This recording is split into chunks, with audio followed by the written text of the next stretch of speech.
Alright, we're back with the third game of best of 3 against Breaker in the TTI League.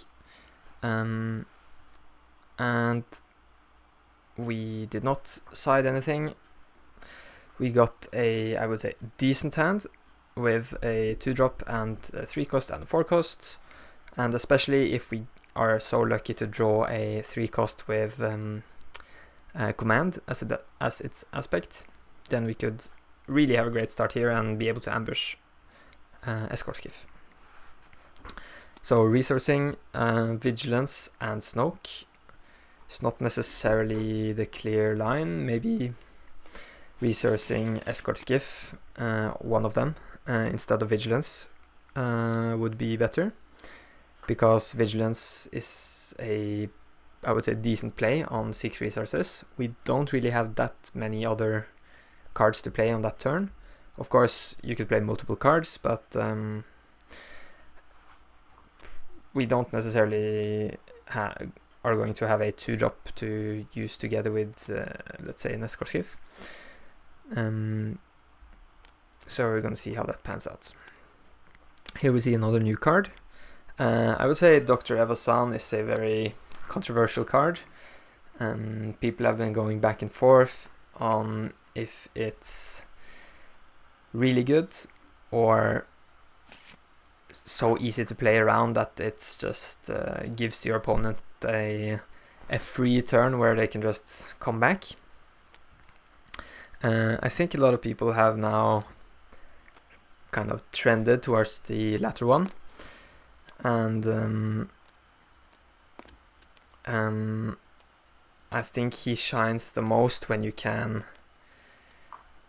for instance, bait your opponent into killing him, and then, for instance, removing him with McClunky or giving him a buff so he's out of range, when you can kind of play around the fact that your opponent really wants to kill him. But I don't think his extra stats are worth the fact that your opponent might have an amazing turn where they just completely stabilize.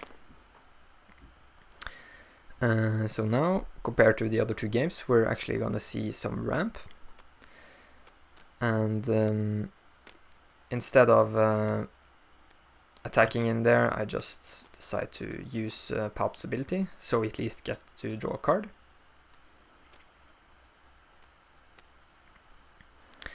And then here, we could play Escort Skiff, so we have a good target for Overwhelming Barrage. But make an opening on Crafty Smuggler would also be pretty nice, just to get that out of the way. But we kind of get rewarded for waiting, because our opponent now plays even better target for make an opening. So 3 barrages in hand is maybe a little bit much, but it's an amazing card, as you already know. So we're not too sad about seeing that. And you can always resource it, right? So we're gonna start off playing make an opening. And our opponent actually does decide to not attack into the Escort Skiff with Evazan. That's something I kind of would expect them to do, so we wouldn't be able to ready more cards. Because now we could have played a 3-cost and then attacked with Escort Skiff, right? Readying all 6 of our resources. But because they attacked into our base, I'm thinking, okay, I'm not gonna greed. I'm gonna play around McClunky or that new adventure thing and just claim my bounty now, so I at least have some extra resources to play around.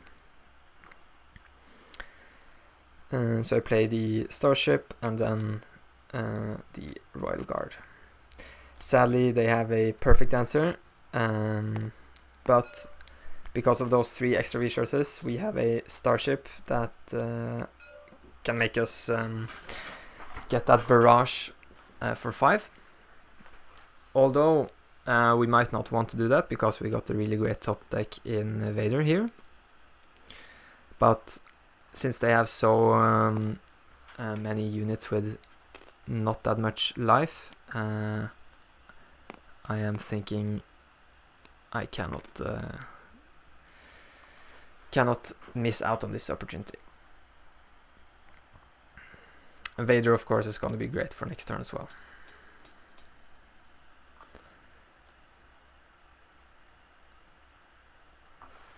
So we still have 2 resources up,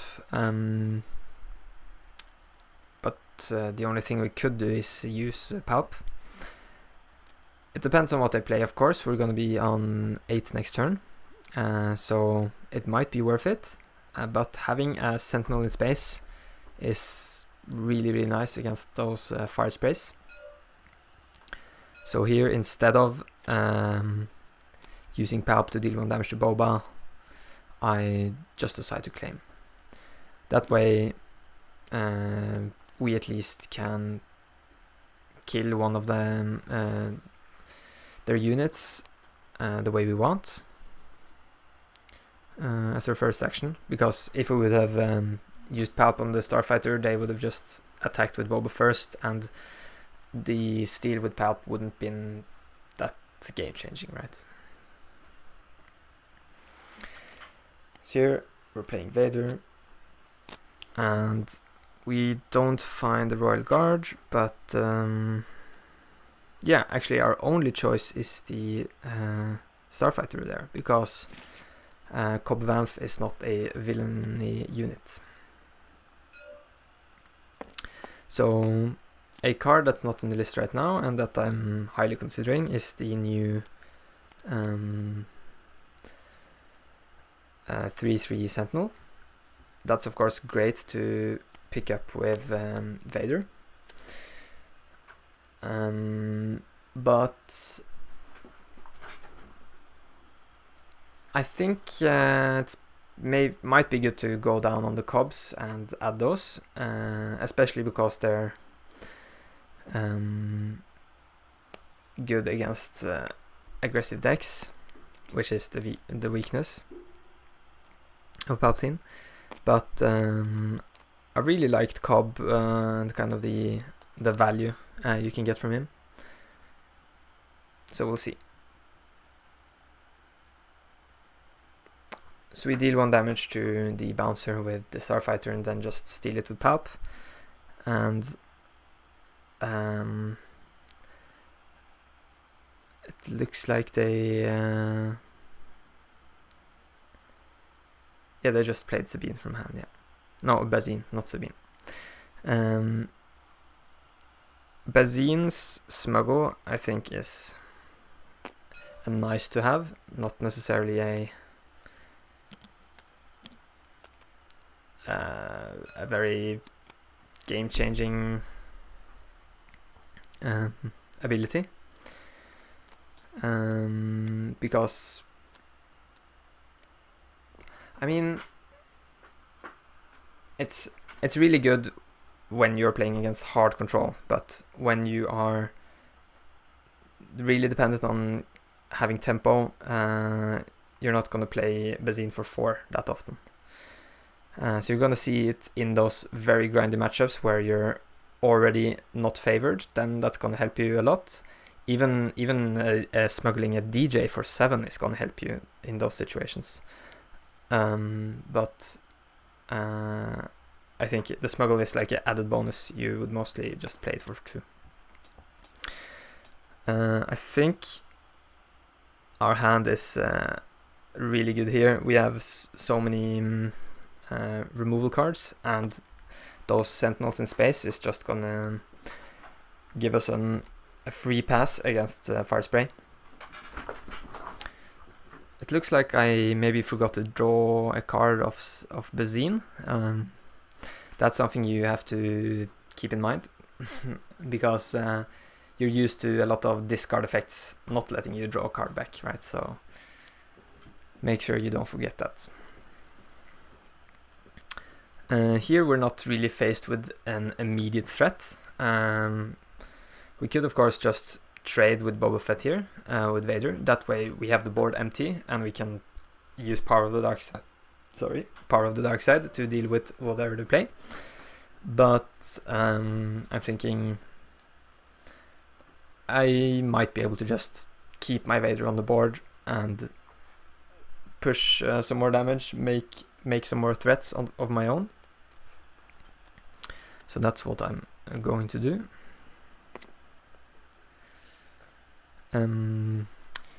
We could use Vigilance to kill that crafty smuggler. We could just play Sentinels to get a better board state. But I'm gonna decide to just get rid of Boba.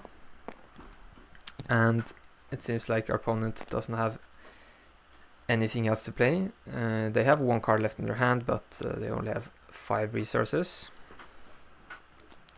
So I'm going to play a Royal Guard and just looks like attack the crafty smuggler to remove the shield.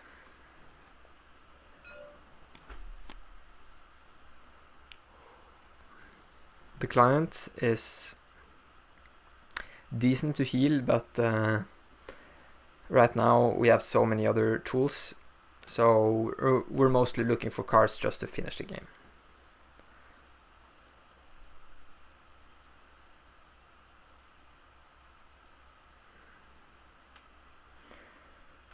And the thing with Palpatine is, of course, depending on the deck you're playing against, but in most situations, if you're able to not take that much damage on your base and get to the late game, you are favored to win, right?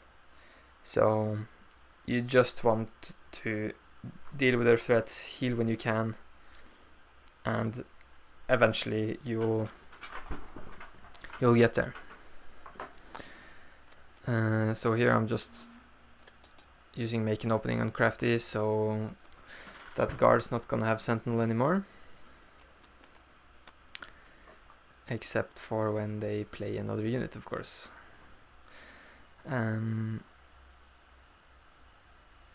Here we have multiple lines. Attacking with Palpatine is okay. I mean, he's on 3 life now. We know Boba doesn't have that much direct damage. We could have just used Power of the Dark Side first and then put all of the damage on the base, but we're still gonna get 8 on the base here, so we're in range to kill our opponent this turn.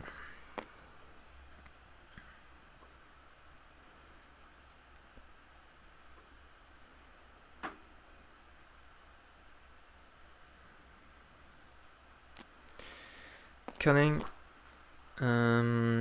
is amazing in the early game when you want to get that tempo. Right now it's not doing much, it's just stalling the game, but it is of course saving him from death, so you could call that a good play as well. Cunning is a card I used to play in Han Green, and